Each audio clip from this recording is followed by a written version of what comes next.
So, let's go on to the vinyl finds. This is number 29. What you're hearing in the background is what I had shown you that was kind of a surprise to me. That band Function and the album called Play It Maestro, which I still think is an awesome, awesome cover.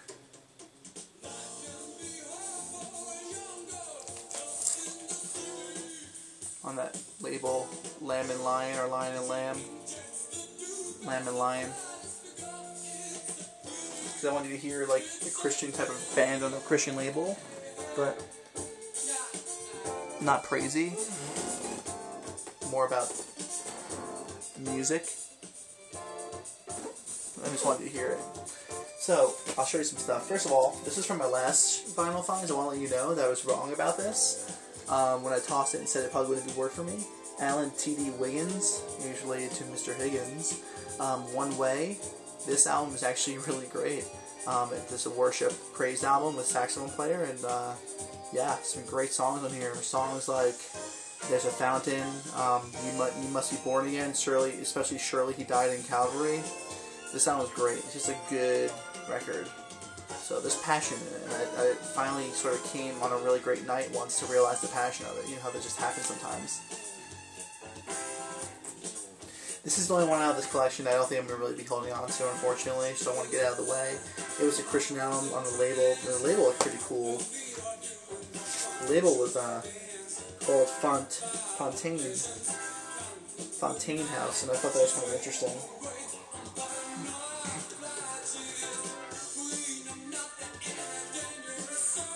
But yeah, it's just not that special of a Christian record. There's just not too much going for it. It just kind of sounds very similar, and you know how I am with that stuff. It has to be very particular. It has to be something to catch me. But let's get into the other stuff. This is Marc Benno, Ambush. You may have seen I showed another one. I'll pull that one out right here that I showed in the past that I really loved of his. And this one came out before the new one I'm showing. This was Minnows. When I folded out with the fish on it. On A&M. And I really loved this album. I just really enjoyed it. The songs would stick in my head. That's a great sign for an album. Now this one, AllMusic, the reviewers like this one a bit more, and said they're very close by, but this is more free playing and more bluesy and more like, almost like it sounds like they just put it together in the studio, and those ones I guess sound more composed, but there's a few songs that stand out, but like nearly nowhere as near as much as where that one stood out to me. I think Minnows is definitely more up my alley. But overall, I mean, Marc Benno is a guy worth checking out. He worked with people like Eric Clapton, and another big name I remember they said. So I don't know if you guys have heard Marc Benno, but really good bluesy type of guitar. You know what it is? I know people are going to hate me on this, but it's hard for me to really find an emotional attachment to the blues sound. It's just hard sometimes for me.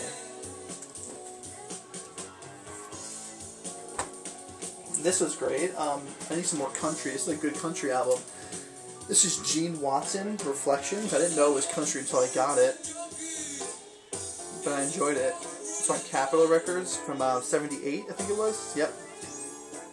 Some cool stuff, some popular songs of his on here, like Farewell Party.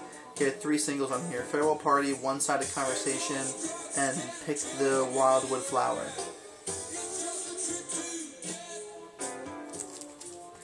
So this is a good country album. I've been watching that TV show Nashville recently, and I got in the mood. This is cool. I don't really know, and I don't really spend too much. Every jazz record is interesting, and it's a new attempt for me. But this is, I don't really usually go this old. This is Benny Goodman, the famous 1938 Carnegie Hall Jazz Concert, Volume 1. And it features Count Basie, I noticed right away, and Gene Krupa. There's Harry James, Lionel Hampton, Lester Young, Teddy Wilson, Buck Clayton, and Bobby Hackett. The one thing I will say about this, it's in great shape. One side is like, the first side has 6 songs, the second side has a jam section called Honeysuckle Rose. I need to listen to Honeysuckle Rose more, that's what really interested me. But I went through this with one listen the other day. I really enjoyed it. Then Mary came over, so I sort of got sidetracked. The one thing that really stood out to me was Gene Krupa's playing. I've never heard or been very familiar with Gene Krupa, and Gene Krupa's his drumming is really great. It's sensational and it really stands out on this release. So I'm gonna try to keep my eye out for more Gene Krupa for sure. Really cool write up too. You know how those are. Oh, you already saw this one. This is Moving Targets, Brave Noise. I was in Lunchbox Records, and the guy was playing a different Moving Targets record, and I was like, I heard on the music, I was like, this is really good, who is this? And he was like, it's Moving Targets, and he pulled this out of a closet for me, it was in the dollar fines, and he was like, yeah, here's another one of their albums. So I got it. It's really good. There's a lot of punk sound to it, but then I feel like there's also like really just, when they do just instrumentals, I'm really into that, and that's what I heard in the store. This is from 1989. It's on Tang Records. I really like that Tang label. So, I mean, I would like to check out more Moving Targets. You got the original sleeve, too.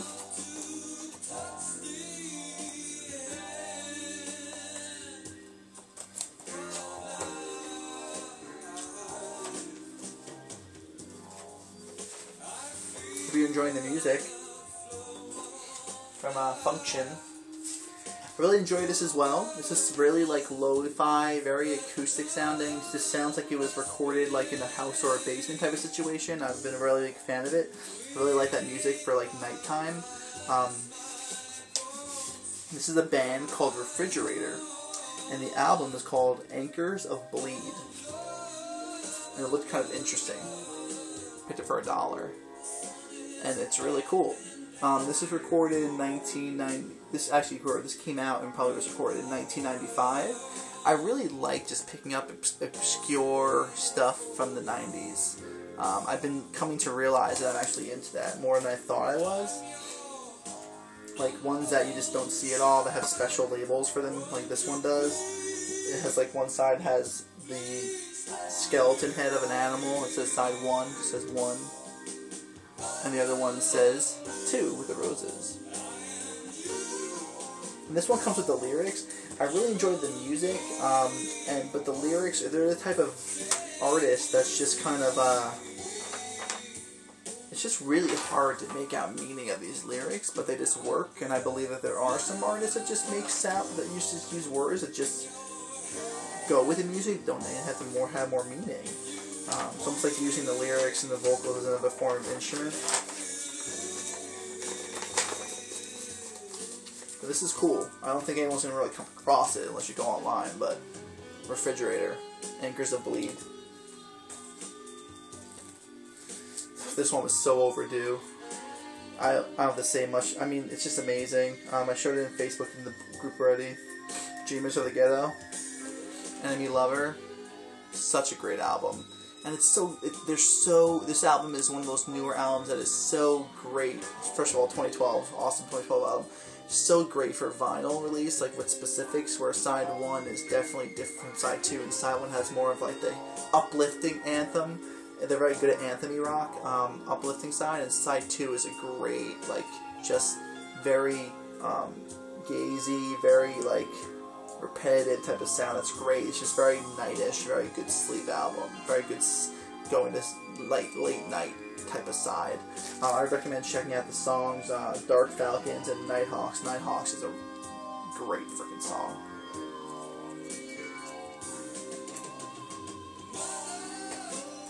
I haven't go past this one fast. This is Deep Purple. Who Do We Think We Are? I read up afterwards, it actually wasn't that great of an album of theirs, but, you know, I haven't listened to it yet.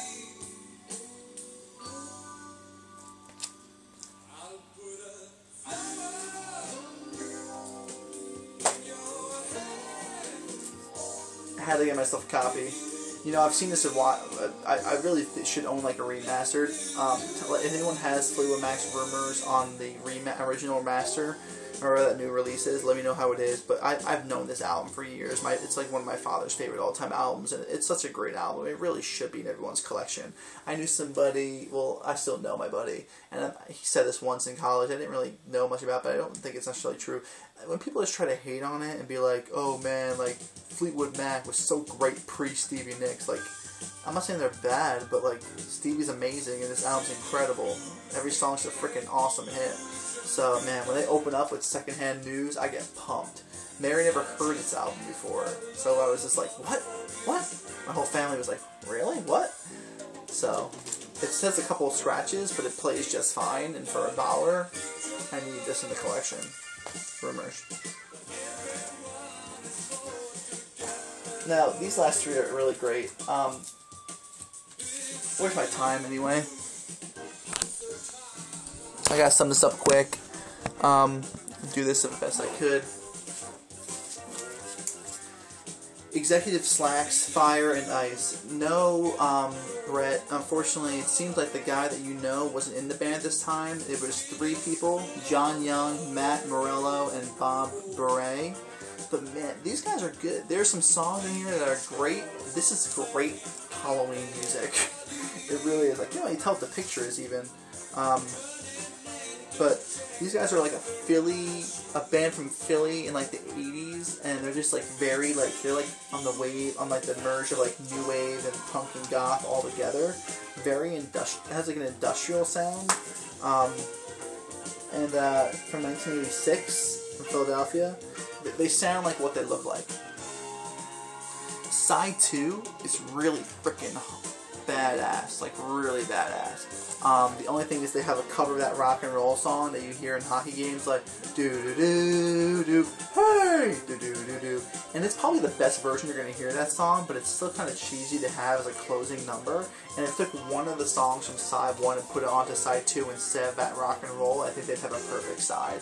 But you should really listen to the song "Say It Isn't So" and "Solemn Dilemma." Listen to "Say It Isn't So" from Executive Slacks on YouTube. This song's killer. This is incredible. I'm really happy about this. This is a band called Crowded House. They're an Australian pop rock band. I never knew them. The guy's name is what's his name is? What Flynn? Neil Finn is the main. Neil Finn is the main guy behind it. The record's called Temple of Low Men, and it's just a really great album. This is their second album. I heard that this is a little bit darker than their first one, and the lyrics deal a lot more with like sort of like, you know, the psyche and things in the depths of the psyche. The art is incredible. The bassist does all the art, I think. If you look it up close, this guy has like, you know, his jacket is buildings, and this guy has like cars in the green. And if you turn it upside down, it says the title in the right order, and this guy's on the other side. It's really, really great artwork. Highly recommend checking out Crowded House's album, Temple of Low Men.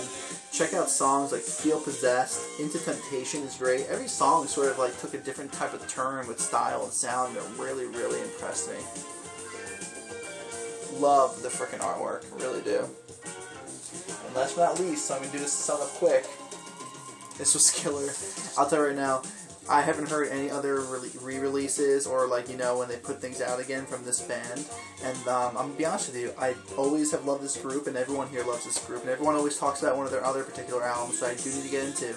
But this was the album of like my years growing up for me. This was the generational album of this group that was right in my prime time of music.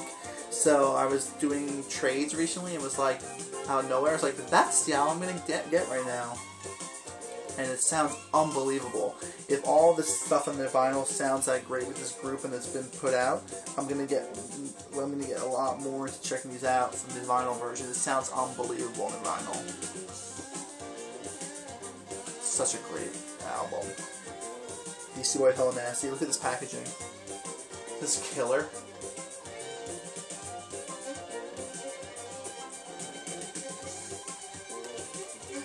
If you guys remember the CD casing,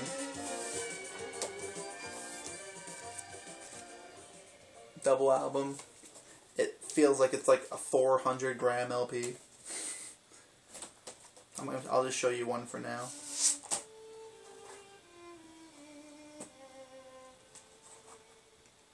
But amazing album. So that's my finds for now, guys. Take care. One love. Be good.